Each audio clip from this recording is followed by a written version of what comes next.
ശബരിമലയിൽ വീണ്ടും യുവതികളെ പ്രവേശിപ്പിക്കാൻ നീക്കം നടക്കുന്നതായി സൂചന. നേരത്തെ ബിന്ദു, കനകദുർഗ എന്നീ യുവതികളെ ശബരിമലയിൽ പ്രവേശിപ്പിക്കാൻ സഹായിച്ച നവോത്ഥാന കേരളം ശബരിമലയിലേക്ക് ഫേസ്ബുക്ക് കൂട്ടായ്മ തന്നെയാണ് ഇതിന് പിന്നിലും എന്നാണ് നിഗമനം.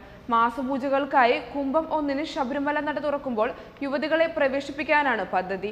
ഇതു സംബന്ധിച്ച് തൃശൂരിൽ ആലോചനായോഗം ചേർന്നു. 1 മുതൽ 5 വരെയുള്ള തീയതികളിലാണ് യുവതികളെ എത്തിക്കാൻ ഉദ്ദേശിക്കുന്നത്. വ്യത്യസ്ത സമയങ്ങളിലായിട്ടായിരിക്കും ഇവരെ ശബരിമലയിൽ എത്തിക്കുക. 2-3 പേരടങ്ങുന്ന ചെറു സംഘങ്ങളായിരിക്കും ശബരിമലയിലേക്ക് തിരിക്കുക. അതേസമയം യുവതികളെ തടയുന്നവരെ ഏതുവിധേനയും നേരിടാനും യോഗത്തിൽ തീരുമാനമെടുത്തു.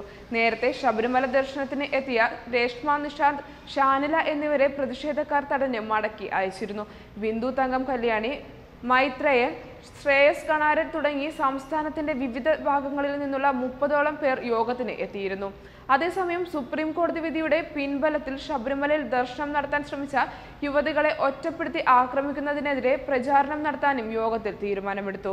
ചിത്തിര ആട്ട തിരുനാളിനും മണ്ഡലകാലത്തും ശബരിമലയിൽ ദർശനം നടത്താൻ എത്തിയവർക്കും ദർശനം നടത്തിയവർക്കും നേരെ വൻ പ്രതിഷേധങ്ങൾ നടന്നിരുന്നു. ഇപ്പോഴും പ്രതിഷേധങ്ങളും ആക്രമണങ്ങളും ഇവരിൽ പലരും നേരിടുന്നുണ്ട്.